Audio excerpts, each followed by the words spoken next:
Hello, this is Beat FM. Beat FM. Beat FM. Radio yanyu, radio yacu Beat FM. Nshuti bakunzi mwese musanzwe mukurikira ibiganiro vya radio yanyu, radio yacu kuhinga bwangurukana bumenyi. Turabahaye mwiriwe aho muherereye hose. Turamukije abari i Bujumbura mu Burundi, turamukije abari Kigali mu Rwanda, turamukije abari Lusaka muri Zambia, turamukije abari Kampala Uganda, turamukije abari mu karere ka Afrika y'Epfo, muri Republika Iharanira Demokarasi ya Kongo mu karere ka Uvira.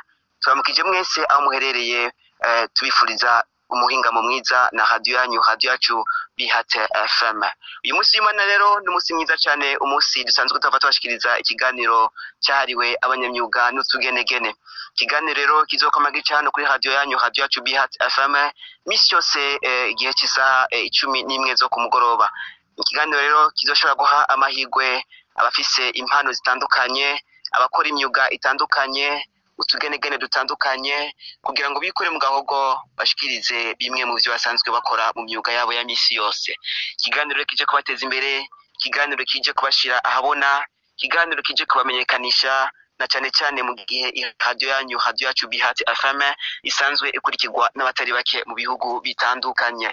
Umwisha makuru wacu rero Patrick Pajo ari ngaho i Bujumbura, arashobora kuzobasanga aho muri ku kivi mu gihe mwashoye kumurondera ku nimero ya WhatsApp 61 069 080.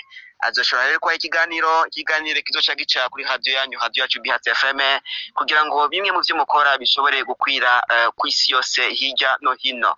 Tubaha ikaze rero, mushishikare mugubwa neza, mushishikare mumerewe neza, kuko Beat FM ibitayeho, ibategurira ibyiza, na cyane cyane yifuza ko duhindura isi. Turi kumwe namwe rero, ushobora guhindura isi, turi kumwe namwe dushobora gukora ibitangaza, tugatuma ahari ubugaragwa hahinduka ahamera. Mukanya rero turaza gukurikira ikindi kiganiro kizakurikira amandi masaha ari imbere, ikiganiro cha gospel music.